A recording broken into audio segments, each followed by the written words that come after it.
अयोध्येच्या राम मंदिराचे मुख्य पुजारी आचार्य सत्येंद्र दास यांचं निधन झालंय।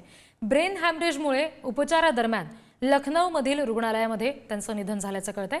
सत्येंद्र दास यांना 3 फेब्रुवारीला ब्रेन हॅमरेज झालेला होता आणि मागच्या 8 दिवसापासून लखनौमधल्या रुग्णालयामध्ये त्यांच्यावर उपचार सुद्धा केले जात होते।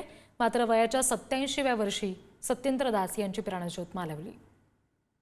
आणखी तपशील आपण घेणार आहोत। प्रतिनिधी शिवाजी काळे आपल्याशी जोडले गेलेले आहेत। शिवाजी, काय या सगळ्या संदर्भात आणखी तपशील? अयोध्येतील भगवान रामलल्लाचे मुख्य पुजारी आचार्य सत्येंद्र दास यांचं वयाच्या 80व्या वर्षी निधन झालं। साधारण 3 फेब्रुवारीला ब्रेन हॅमरेजचा त्रास झाल्यानं त्यांना अयोध्येहून लखनौला रुग्णालयामध्ये दाखल करण्यात आलं होतं। तेव्हापासून त्यांच्यावरती उपचार सुरू होते। सत्येंद्र दास हे राम जन्मभूमीवर 34 वर्ष पुजारी म्हणून काम पाहिलं त्यांनी।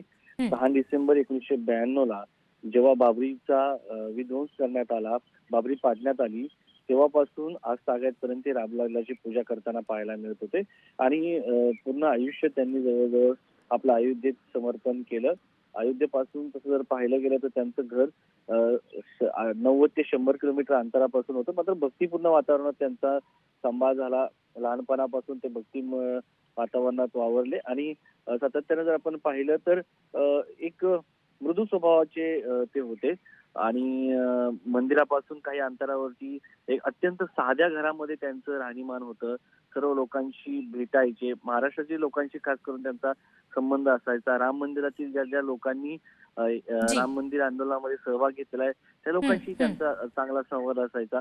तर एकंदरीत मृदू स्वभावाचं व्यक्तिमत्व होतं। पुजारीही होते, मात्र सगळ्यांशी बोलून त्यांचे विचार ऐकून कुठे काय सुरू आहे ते देखील समजून घेण्याचा धन्यवाद शिवाजी या सगळ्या सविस्तर तपशिलांसाठी।